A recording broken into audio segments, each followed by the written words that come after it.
I stood at the edge of my cornfield, staring at the fresh tire tracks cutting right through the middle of my crops. Again. Fourth time this week. The white Escalade's trail was unmistakable, deep ruts carved through rows of corn I'd planted 3 months ago, stalks crushed and bent mud, splattered everywhere like some kind of vehicular temper tantrum. Victoria Pemberton, HOA board treasurer. The woman who genuinely believed that her designer sunglasses and her husband's position as HOA president gave her the right to turn my private farmland into her personal shortcut. She claimed she had easement rights. She didn't. I'm Marcus Chen, 47 years old cattle rancher, and the proud owner of 80 acres of land that sits firmly outside any HOA jurisdiction. I bought this property specifically for that reason. But Victoria, she didn't care about property lines, legal documents, or basic human decency. By the end of this story, Victoria's $90,000 Escalade would be sitting on 4 flat tires in the middle of my cornfield. Her lawyer would be begging me not to press charges, and her entire life would unravel in ways she never saw coming. But before we get there, hey, drop a comment below telling me where you're watching from and what time it is where you are. I love seeing this community grow. And if you're not subscribed yet, hit that button because trust me, you're going to want to see how this plays out. Now let me take you back to where this nightmare began. 3 years ago, I walked away from a 25-year career in logistics management. Burnout, they call it. I call it finally realizing that life's too short to spend in conference rooms arguing about shipping manifests. I'd saved well, invested carefully, and when this 80-acre property came up for sale in rural Nebraska, I jumped on it. The land was perfect. Rolling hills, good soil, a creek running through the eastern section, and most importantly, it was located just outside the Meadowbrook Estate's HOA boundary. I'd heard enough horror stories about HOAs to know I wanted nothing to do with them. I wanted space freedom and the right to do what I wanted with my own property. I built up the farm slowly. Started with 20 head of cattle, planted corn and soybeans, renovated the old farmhouse, and converted the barn into a functional workspace. The property had a long private driveway that connected to County Road 47, about half a mile of gravel road that I maintained myself. It was peaceful, quiet. Exactly what I dreamed about during all those years of corporate stress. Meadowbrook Estates sat adjacent to my western boundary, a gated community of oversized houses, manicured lawns, and people who thought paying $700 a month in HOA fees made them royalty. The community had its own entrance off the main highway, a good 3 miles from where my property connected to County Road 47. Victoria Pemberton lived in one of the bigger houses in Meadowbrook. Her husband Richard was the HOA president, had been for 6 years. Victoria herself served as the treasurer, which should have been my first warning sign about what kind of person she was. They drove matching luxury vehicles, threw elaborate parties, and from what my neighbor Dale told me, ruled the HOA like their personal fiefdom. 6 months ago, the trespassing started. I was checking on my cattle one morning when I heard an engine roaring through my cornfield. I turned around and saw this white Escalade barreling through my property like it was a damn highway. The vehicle cut diagonally across my land, flattening corn, kicking up mud, and disappeared toward the Meadowbrook Estate's back gate. I was stunned, confused. This was private property, clearly marked, clearly fenced on most sides. Who the hell would just drive through someone's farm? 2 days later, it happened again. Same white Escalade, same route, same disregard for the fact that she was destroying my crops. The third time I was ready. I drove my truck out to intercept her, blocking her path. The Escalade skidded to a stop, and Victoria rolled down her window with this annoyed expression like I was the one inconveniencing her. "Excuse me," I said, keeping my tone polite despite my anger. "This is private property. You can't just drive through here." She looked at me like I'd just spoken in a foreign language. Then she laughed. Actually laughed. "There's an easement," she said, waving her hand dismissively. "From the 1960s. It's in the county records. I have every right to use this route." "I own this land," I replied. "There's no easement on my property deed. You need to stop." She put her sunglasses back on and smiled at me, this condescending ice-cold smile. "Check the records, honey. This has been a through route for decades. You're new here. You wouldn't understand." Then she drove around my truck right through another section of my corn and disappeared. I was furious, but I'm not a hothead. I went straight to my property lawyer, a guy named Jim Sutton who'd handled my land purchase. I explained the situation and asked him to verify if there was any easement on my property. Jim did a complete title search. 2 days later, he called me back. "Marcus, there's no easement," he said definitively. "Your title is clean. No historical easements, no rights of way, nothing. If someone's driving through your property, they're trespassing. Period." Armed with that information, I thought the problem would be easy to solve. I was wrong. Victoria didn't just continue driving through my property, she escalated. Twice a day now, like clockwork. 7:15 in the morning on her way to whatever country club or shopping trip she had planned, and around 5 in the evening on her way back. I started documenting everything. Dates, times, tire track photos. My corn was getting destroyed, and even worse, her route passed close to where my cattle grazed. Cows are surprisingly sensitive animals. The sound of Victoria's engine roaring through at 35 miles per hour spooked them constantly. I had 3 pregnant heifers that were due to calve in the spring, and I was genuinely worried about the stress affecting them. I installed private property, no trespassing signs all along her route. Big signs reflective, impossible to miss. Victoria didn't even slow down. I decided to try the official route. I drafted a formal cease and desist letter with Jim's help, outlining the trespassing, the property damage, and warning Victoria that continued violations would result in legal action. I sent it certified mail, so there'd be proof she received it. She did receive it. I have the signature confirmation. 3 days later, I was working in my barn when I heard her Escalade coming through. I ran out and saw her tear open the envelope I'd sent, glance at it, then throw it out her window into my field. The pieces of paper scattered across the mud as she accelerated away, horn blaring. That was it. I called the sheriff's office. Deputy Morrison showed up about an hour later.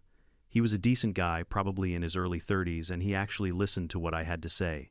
I showed him the tire tracks, the damaged crops, the signs, and the documentation I'd been keeping. He took notes, seemed genuinely sympathetic. "I'll go talk to her," he said. "Get her side of the story." He came back 2 hours later with a frustrated expression. "Mr. Chen, she's claiming you're harassing her," he said. "She showed me some documents that she says prove there's an easement. I'm not a lawyer, so I can't verify them, but she's adamant. She also said you've been threatening her." "That's completely false," I said, feeling my blood pressure rising. "I have never threatened her. And those documents about an easement, they're fake." My lawyer confirmed there's no easement. Deputy Morrison nodded. "I believe you, but here's the problem. This is a civil property dispute. Unless I catch her in the act of trespassing and she refuses to leave when told there's not much I can do from a criminal standpoint, you're going to need to handle this through the courts."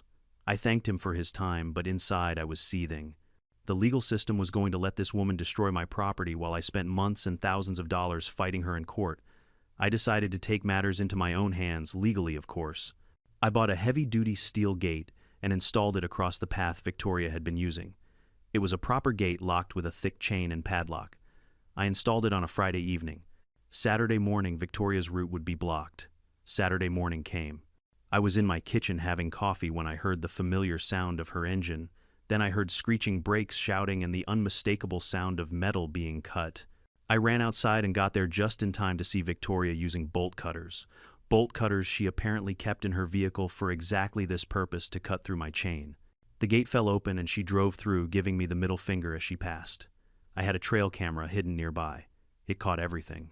I called the sheriff's office again. Deputy Morrison came out, reviewed the trail camera footage, and agreed that Victoria had just committed criminal property destruction. "I'll file a report," he said. "But honestly, Mr. Chen, you need to get a lawyer involved. This is escalating." The next week I received a letter from Victoria's lawyer, some fancy law firm out of Omaha. The letter was absurd. It claimed I was interfering with established usage rights and creating dangerous conditions by blocking Victoria's route. It threatened legal action against me if I didn't remove all barriers from the easement. Jim, my lawyer, drafted a response that was basically a legal middle finger. He reiterated that no easement existed, documented Victoria's trespassing and property destruction, and warned that we would pursue damages if she didn't stop immediately. Victoria's response was to hire a different lawyer, this time from her HOA's legal team. They sent an even more aggressive letter claiming the HOA had historical documentation proving the easement and that I was in violation of community access agreements. It was all bullshit, but it was expensive bullshit. Jim told me that if I wanted to take this to court, we were looking at 18 months of litigation and probably $30,000 in legal fees. Even if I won, which he was confident I would, I'd be out massive amounts of time and money. Meanwhile, Victoria was getting bolder. She started honking her horn as she drove through my property, deliberately trying to scare my cattle. She'd accelerate through the muddiest parts of my field, sending up huge plumes of dirt and mud. It was like she was trying to provoke me. Then the worst thing happened. One of my best heifers, a beautiful Angus named Daisy, was about 6 weeks from calving. She was one of my original cows, had given me 3 healthy calves already, and I had high hopes for her next one. The bloodline was excellent, and I'd already had interest from other ranchers in buying the calf. On a Tuesday morning in early March, Victoria came roaring through at her usual time. Her horn was blaring and she was going even faster than normal. Daisy was grazing near the route. The noise and the sudden appearance of the Escalade sent her into a panic. She ran, stumbled, and fell. I found her an hour later. She'd miscarried. The calf was dead. I called the vet immediately. Dr. Patterson came out, examined Daisy, and confirmed what I already knew. The stress from being frightened had caused her to miscarry. He gave her medications to prevent infection and help her recover, but the calf was gone. $4,500. That's what I lost, not counting the emotional toll of losing an animal I'd cared for. I had the vet write up a detailed report documenting everything. I filed another police report. I sent another certified letter to Victoria. I documented everything with my lawyer. Nothing changed. Victoria kept driving through my property like she owned it. My neighbor Dale, who ran a soybean operation adjacent to my southern boundary, witnessed several of Victoria's trespassing incidents. He offered to testify if I needed him to. He also shared something interesting. Apparently the whole Meadowbrook Estates community knew about Victoria's shortcut, and most of them thought she was crazy for pushing it this far. I was at my breaking point. The legal system was too slow, too expensive, and too ineffective. Victoria had the backing of her HOA, her husband's position, and apparently an endless supply of lawyers. She thought she was untouchable. That's when I started researching creative solutions. And that's when I found out about spike strips. I spent 3 days researching spike strips from every legal angle I could find. I read case law, consulted online legal forums, and finally brought the idea to Jim. Is it legal? I asked him directly. Can I deploy spike strips on my own property to stop a repeated trespasser? Jim leaned back in his chair, considering the question carefully. It's a gray area, he admitted. But here's the thing, you have the right to protect your property from damage. Victoria has been warned repeatedly, there's documented trespassing, and you've exhausted reasonable alternatives. If you provide adequate warning, and I mean very clear visible warning, then yes, I believe it would be legal. Define adequate warning, I said. Multiple signs clearly visible, stating that vehicle deterrent devices are in use. Signs every 50 feet minimum along her route. And I'd recommend sending her one final certified letter with photos of the signs explicitly stating what you're doing and why. Will I get sued? I asked. Jim smiled. Probably. But based on everything we have documented, I like our chances. More importantly, the spike strips won't cause physical harm to her, just vehicle damage. That's a crucial distinction. You're not setting up a dangerous trap meant to hurt people. You're deploying a device meant to disable vehicles that are trespassing on clearly marked private property. What about criminal charges? I pressed. Unlikely, Jim said. Especially if you notify law enforcement ahead of time. Be transparent. Show them your documentation, your warnings, everything. Make it clear you're not hiding anything. That was good enough for me. I ordered professional-grade spike strips online, the retractable kind that police use at vehicle checkpoints. They're designed to puncture tires without causing vehicles to flip or roll, which was important for safety reasons. I didn't want to hurt Victoria no matter how angry I was. I just wanted to stop her from destroying my property. The strips arrived within a week. 3 sets, each 10 feet long. I spent the next several days preparing my property like I was building a legal fortress.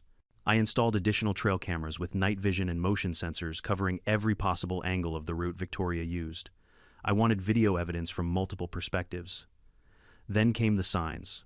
I ordered 30 custom signs from a professional signage company. Each one was 3 feet by 2 feet reflective and printed with bold red letters. Warning private property. Trespassers will be prosecuted. Vehicle deterrent devices in use. Tire damage will occur. I installed these signs every 50 feet along Victoria's entire route through my property. I took photos of every single sign from multiple angles, GPS tagged each location, and documented everything with timestamps. The property looked like a federal security zone. There was absolutely no way anyone could drive through without seeing at least a dozen of these warnings. Next, I drafted one final certified letter to Victoria. Jim helped me word it carefully. The letter included a summary of her 6 months of trespassing, copies of all previous warnings, documentation of property damage, including the vet bill for Daisy, photos of all the new warning signs I'd installed, an explicit statement that I had deployed vehicle deterrent devices spike strips along her trespassing route. A final warning to cease all trespassing immediately. I sent the letter certified mail with return receipt requested. I kept copies of everything. 3 days later, I got my response not from Victoria but from her HOA's lawyer. The letter accused me of making terroristic threats, claimed I was creating dangerous conditions, and threatened to seek a restraining order against me.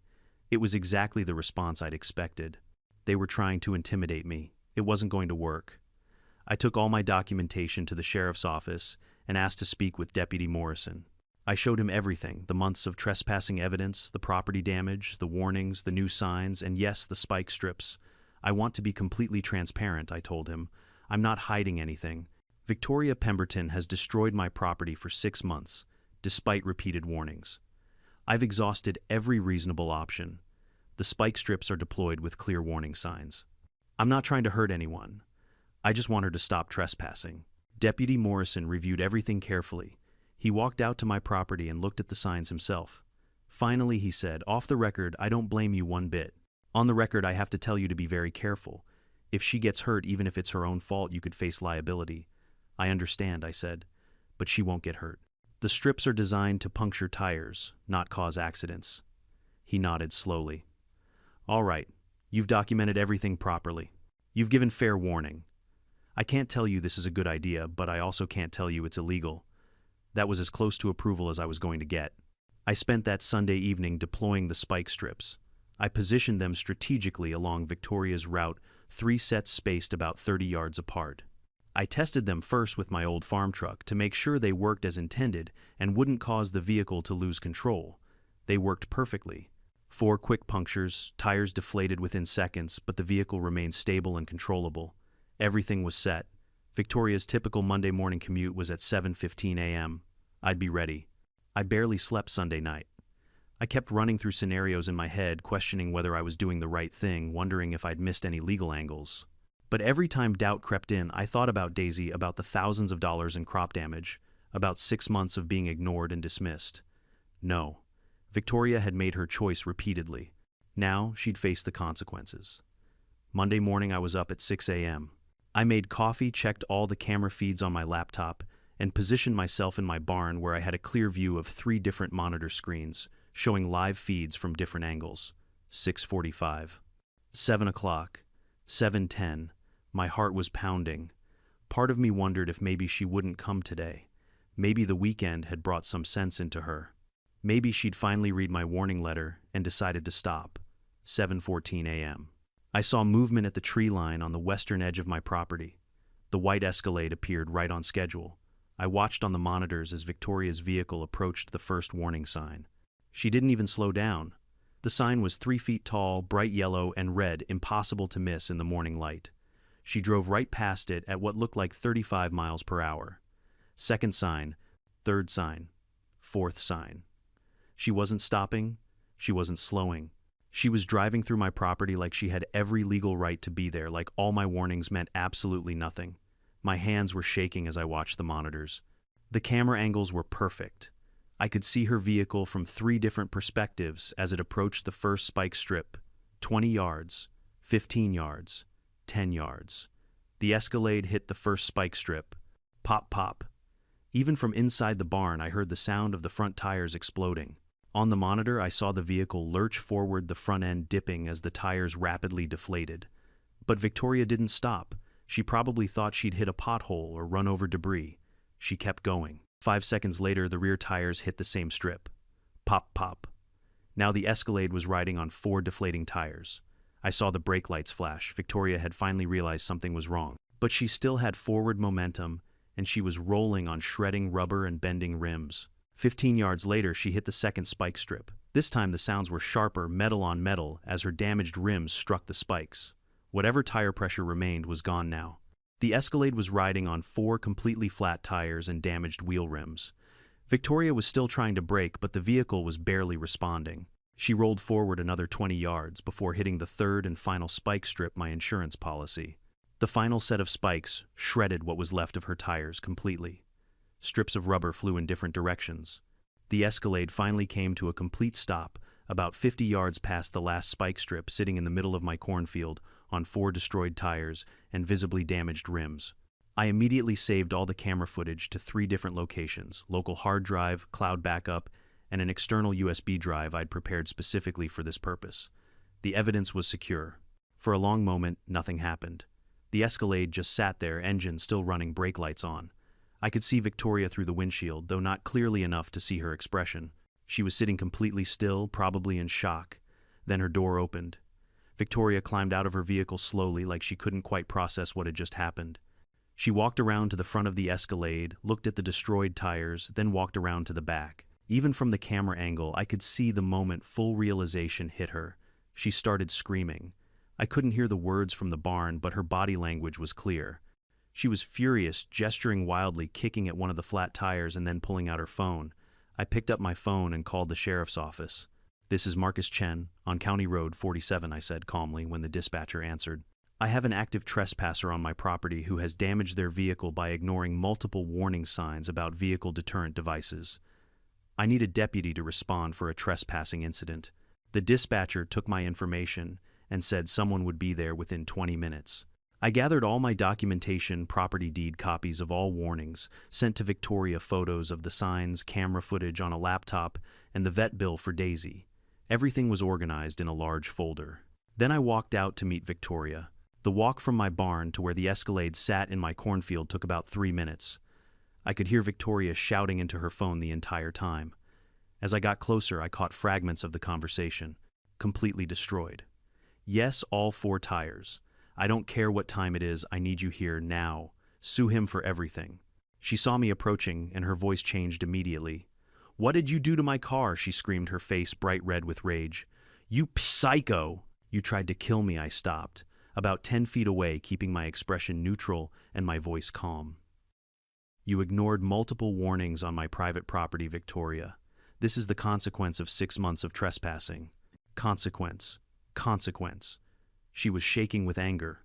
"I'm going to sue you for everything you own. Do you have any idea how much this vehicle costs? You're going to pay for this, and then I'm going to make sure you lose this property. My husband will destroy you." I pulled out my phone and opened the camera app, making sure she could see I was recording.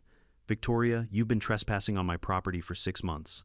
I sent you multiple certified letters warning you to stop. You destroyed my gate. Your trespassing caused one of my cows to miscarry. I installed warning signs every 50 feet telling you that vehicle deterrent devices were in use. You ignored every single warning. Those signs are fake," she shouted, pointing at the nearest one. "This is HOA land. My lawyer has the documents proving there's an easement here. You're the one trespassing on community property. Show me the documents right now," I said calmly, "or stop lying." She opened her mouth, closed it, then pulled out her phone. "I'm calling my lawyer right now. You're going to jail for this." "You do that," I replied. "I've already called the sheriff." Her eyes widened slightly, but she recovered quickly. She started recording me on her phone, holding it up like it was some kind of weapon. "I want everyone to see this," she announced loudly, speaking to her phone. "This man has trapped me on his property. He set up spike strips to destroy my vehicle. This is attempted murder. This is assault with a deadly weapon. I'm being held hostage here, and I fear for my life." I had to resist the urge to laugh at the absurdity. Instead, I looked directly at her camera and spoke clearly. "My name is Marcus Chen. This is my private property. Victoria Pemberton is trespassing. She has been trespassing repeatedly for 6 months despite multiple warnings. She destroyed a locked gate on my property last month.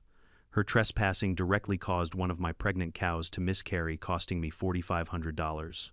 I have everything documented. All of this has been reported to law enforcement." Victoria was warned repeatedly about vehicle deterrent devices in writing and with signs posted every 50 feet along her trespassing route. She chose to ignore those warnings. "Liar," Victoria shouted. "You're making this up. My husband is the HOA president. We have rights here. This land is part of the community access agreement." "There is no community access agreement," I said firmly. "There is no easement. You're trespassing, and you know it." Before she could respond, I heard a vehicle approaching. Deputy Morrison's patrol car appeared on the gravel road, lights flashing. He drove carefully into my field, parking about 20 yards from the scene. Victoria immediately changed her demeanor. Her face transformed from rage to victimhood in seconds. As Deputy Morrison approached, she ran toward him. "Officer, thank God you're here," she said, her voice taking on this dramatic, frightened quality. "This man tried to murder me. He set traps on public property. Look what he did to my car. This is attempted vehicular homicide. He needs to be arrested immediately. Deputy Morrison looked at the Escalade, then at me, then back at Victoria. Ma'am, can you slow down and explain what happened? I was driving to an appointment, Victoria said, tears suddenly appearing in her eyes.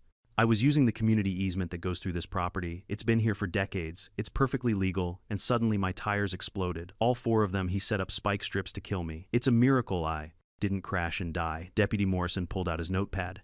Mr. Chen, I walked over calmly and handed him the folder I'd prepared. Deputy, you and I spoke last week about this situation. Victoria Pemberton has been repeatedly trespassing on my property for 6 months. This folder contains my property deed, showing clear title with no easements, copies of all warnings. I've sent her documentation of her property destruction and the cattle miscarriage she caused, and photos of the warning signs I installed. I sent you copies of most of this last week. He flipped through the folder, nodding slowly. I remember. And the spike strips deployed with explicit warnings, I said. Signs every 50 feet stating that vehicle deterrent devices were in use. I also sent Mrs. Pemberton a certified letter with photos of the signs explicitly warning her about the spike strips. She received it 4 days ago. That's not true, Victoria interrupted. He never sent me anything, and those signs are fake. This is HOA land. Deputy Morrison looked at her. Ma'am, do you have any documentation showing you have a legal right to use this property? My lawyer has everything, she said quickly. Call him. He has all the easement documents, all the community agreements. This has been established for decades. Do you personally have any documents with you? Deputy Morrison pressed. Victoria faltered. No, not with me, but my lawyer, ma'am. Deputy Morrison interrupted gently but firmly. That's not how property rights work. If you're claiming an easement, you need to provide proof. Mr. Chen has his property deed right here showing clear title. He turned to me. Can I see the warning letter you sent? I pulled out my phone and showed him the certified mail receipt and the signed delivery confirmation. Delivered last Thursday. She signed for it herself. Victoria's face went pale, then red again. This is ridiculous. You're taking his side because this is discrimination. My husband will have your badge. Deputy Morrison's expression hardened slightly. Ma'am, I need you to calm down. Threatening law enforcement isn't going to help your situation. My situation. What about his situation? He tried to kill me. The spike strips are designed to disable vehicles, not harm occupants, I said calmly. They're the same kind law enforcement uses. Victoria was warned in writing and with multiple signs. She chose to ignore those warnings while trespassing. Deputy Morrison walked over to examine the nearest warning sign, then came back. Mr. Chen, I need to ask, do you want to press charges for trespassing and property damage? I looked at Victoria. For a moment, I almost felt sorry for her. She looked genuinely shocked that this was happening, like she'd truly believed her position, and her husband's status made her immune to consequences.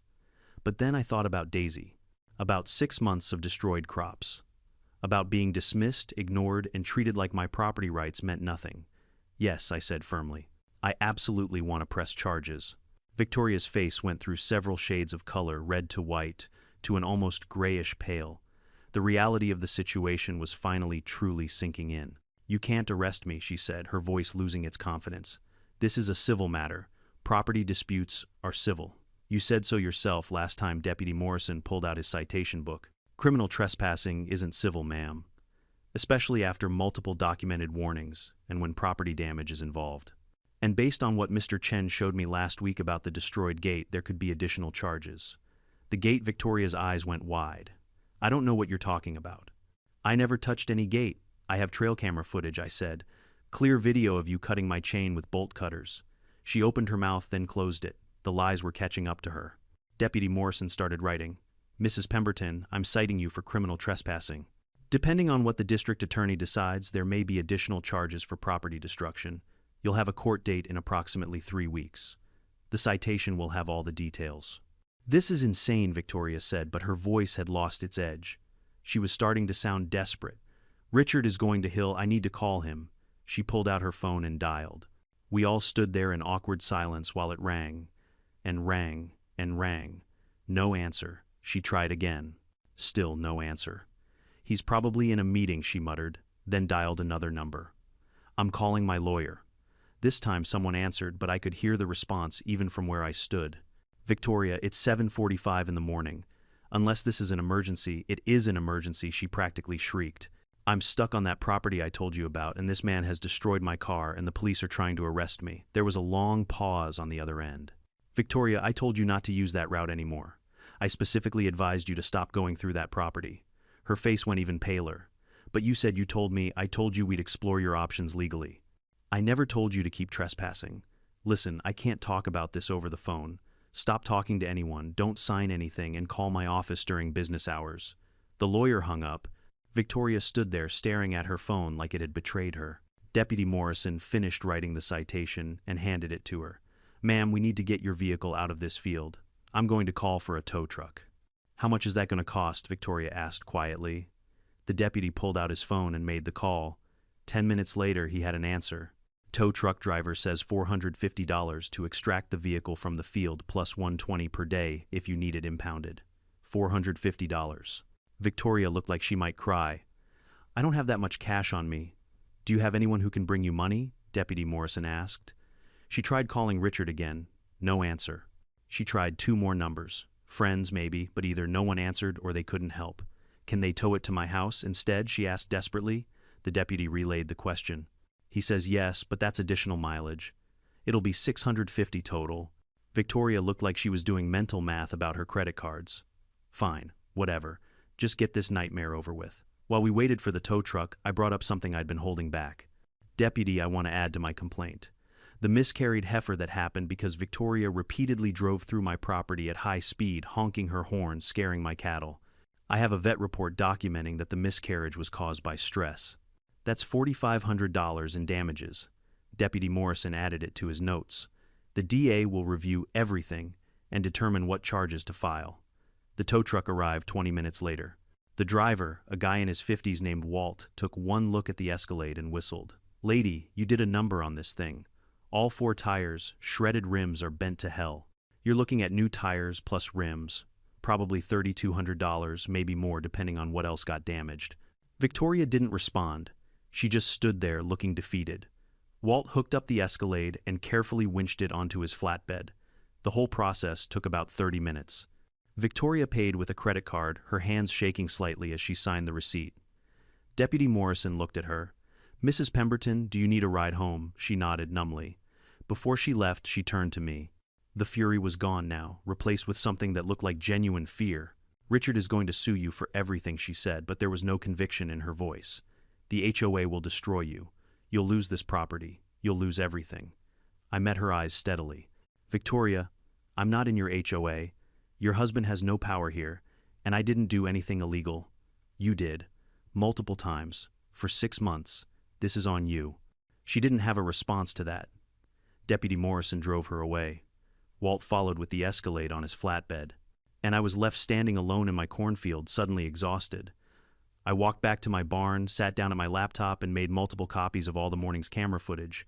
Everything was documented. Everything was legal. Everything was justified. But even as I sat there, I couldn't shake the feeling that this wasn't over yet. I was right. 2 days passed quietly. I half expected Victoria to come back with her husband and a legal team, but nothing happened. My property was peaceful again. No white Escalade tearing through my cornfield. No horn blaring to scare my cattle. Just the quiet sounds of farm life I'd moved here for in the first place. On Wednesday, a certified letter arrived from Victoria's lawyer, not the HOA lawyer this time, but a personal attorney from a different firm. The letter threatened legal action for property damage to her vehicle, claimed the spike strips constituted reckless endangerment, and demanded I pay for all repairs plus compensation for her emotional distress. The amount they were seeking, $42,000. I forwarded the letter to Jim immediately. He called me back within an hour, and I could hear the smile in his voice. Let me handle this, he said. This is actually good news. How is a lawsuit for $42,000 good news, I asked.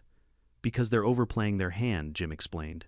They're claiming emotional distress and reckless endangerment when you have 6 months of documented trespassing, multiple warnings, and clear signage.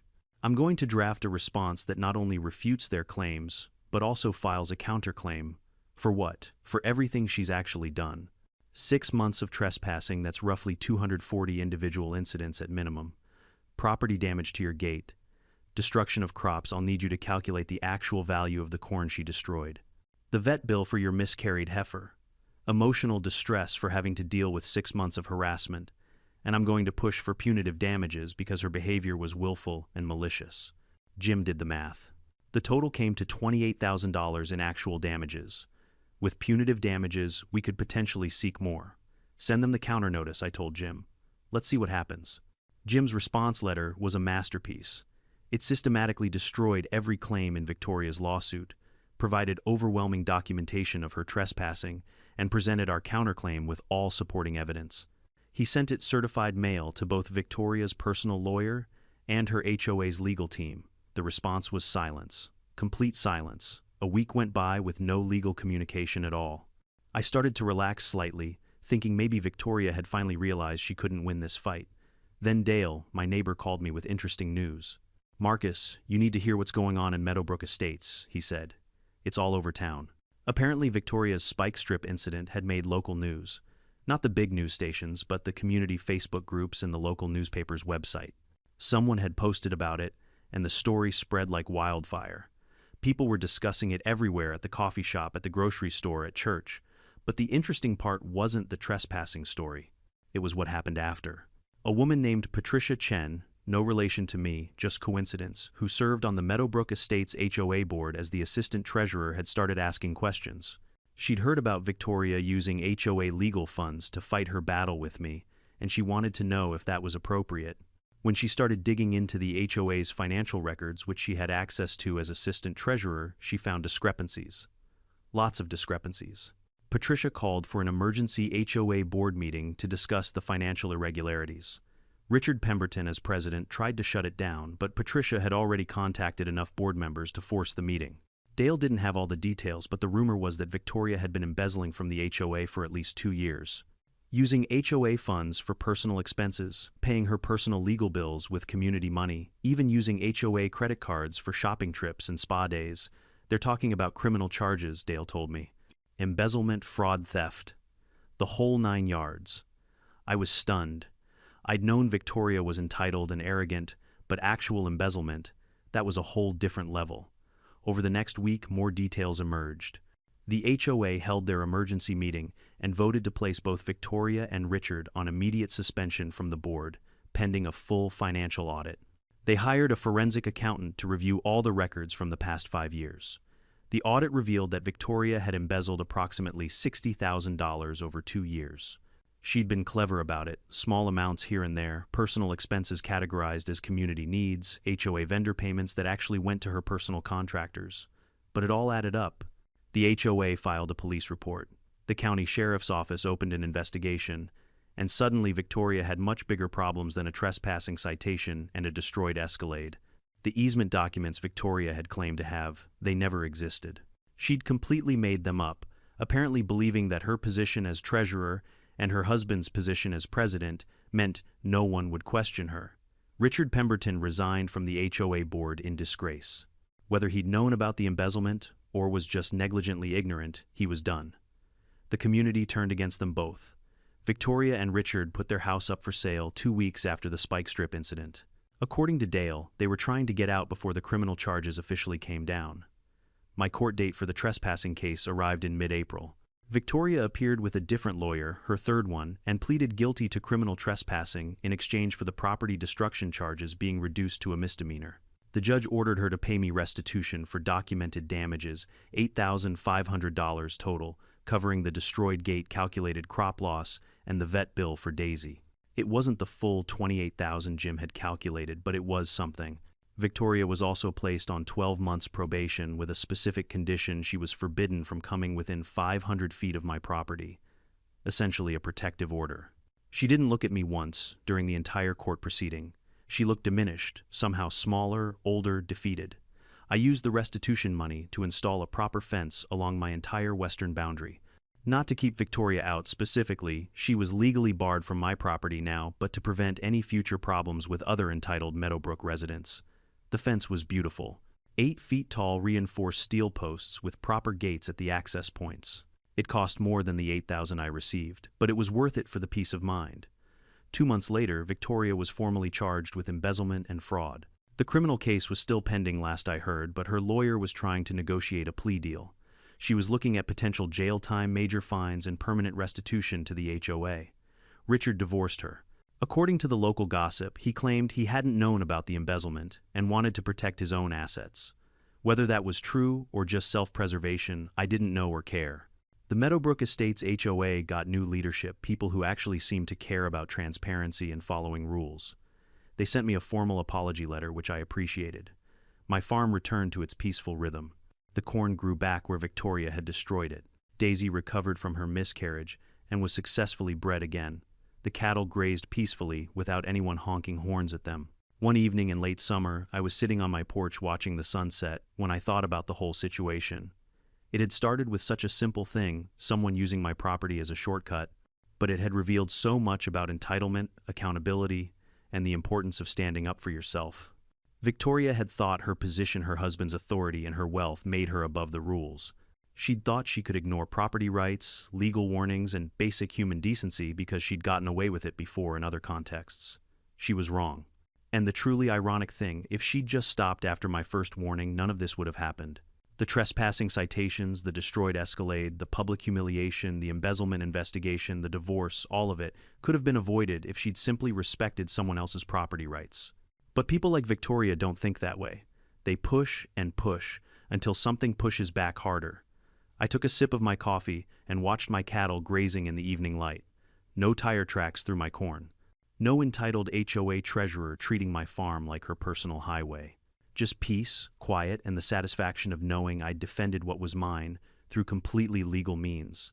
The spike strips were still in my barn, carefully stored away. I'd never deployed them again, never needed to.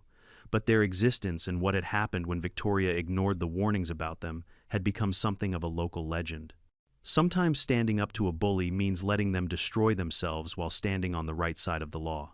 And sometimes karma doesn't need any help. It just needs documentation, patience, and spike strips. Looking back on everything that happened with Victoria, I've realized something important about life that I want to share with all of you watching this.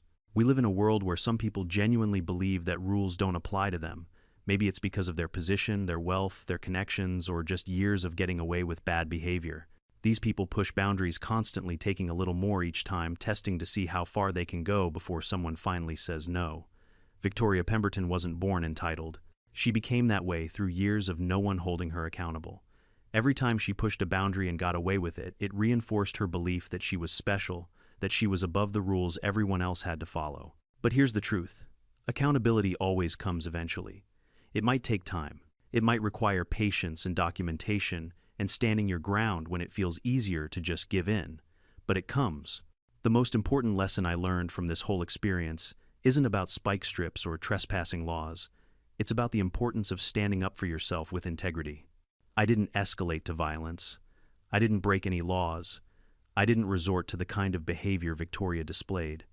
I simply enforced my legal rights through documented, transparent means. That matters. Because when everything ended up in court, when the lawyers got involved, when the community started asking questions, I could stand there with a clear conscience, knowing I'd done everything the right way. There's power in that, real power. Not the fake authority that comes from a title or a position, but the genuine strength that comes from knowing you're right and having the evidence to prove it. If you're dealing with someone like Victoria in your own life, someone who's taking advantage of you, ignoring your boundaries, or using their position to push you around, document everything.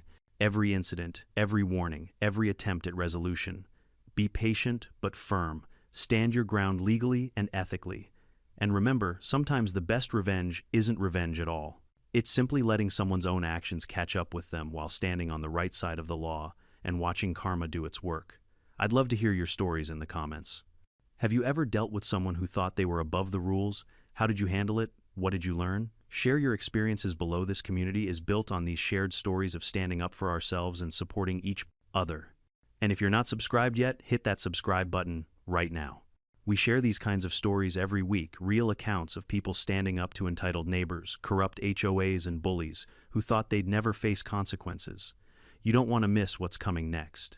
Remember, your property is yours. Your boundaries matter. And no one, no matter how important they think they are, has the right to treat you like you're invisible. Stand your ground, document everything, and trust that eventually accountability catches up to everyone. Thanks for watching, and I'll see you in the next story.